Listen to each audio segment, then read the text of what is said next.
Assalamualaikum dan salam sejahtera kepada rakyat Malaysia. Nama saya Nur Aini Najihah. Saya merupakan seorang pelajar daripada Universiti Kuala Lumpur, British Malaysia Institute, singkatannya ialah UNKBMI.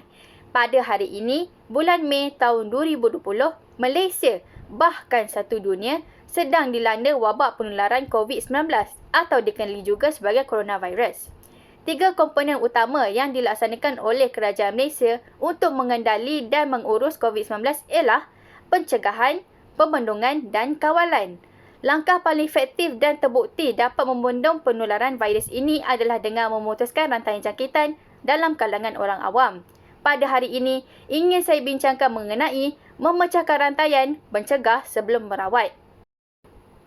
Di Malaysia, Tan Sri Muhyiddin Yassin sebagai Perdana Menteri mengambil langkah pencegahan drastik untuk mengekang wabak COVID-19 daripada terus merebak dalam kalangan rakyat. Beliau mengumumkan Perintah Kawalan Pergerakan PKP berkuat kuasa mulai 18 Mac hingga 31 Mac dan merupakan fasa pertama PKP. Kemudian, fasa kedua PKP dilanjutkan bermula 1 April hingga 14 April. Seterusnya, fasa ketiga PKP daripada 15 April hingga 28 April dan fasa keempat mulai 29 April hingga 12 Mei. Akhir sekali, PKP dilanjutkan sehingga 9 Jun. Sekarang, kita semua diperkenalkan kepada Perintah Kawalan Pergerakan Bersyarat, pendeknya PKPB. PKPB dilaksanakan mempunyai sedikit kelonggaran dan sebenarnya dilaksanakan untuk rakyat Malaysia mempraktikkan amalan baru yang disarankan sebagai amalan biasa kehidupan seharian. Rakyat Malaysia digalakkan untuk berada dalam rumah, namun kita juga dibenarkan untuk keluar ke kedai, gerai, pasar raya dan lain-lain dengan pematuhan prosedur operasi standard atau SOP yang dikeluarkan. Di sini akan saya kepilkan sedikit infografik yang dikeluarkan oleh Kementerian Kesihatan Malaysia. Melalui infografik ini, bolehlah kita jadikan maklumat tersebut sebagai amalan. Cegah dan mengurangkan risiko jangkitan COVID-19.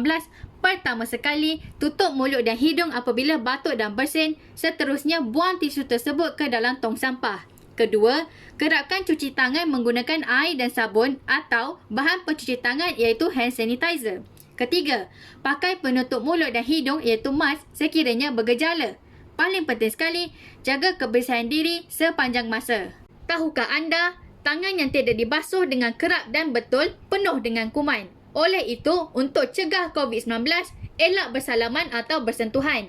Letakkan tangan di dada sebagai tanda hormat dengan ucapan salam bagi menggantikan bersalaman dan bersentuhan. Selain itu, untuk mencegah COVID-19, penjarakan sosial mestilah dijaga. Elakkan bersalaman atau bersentuhan dengan orang lain.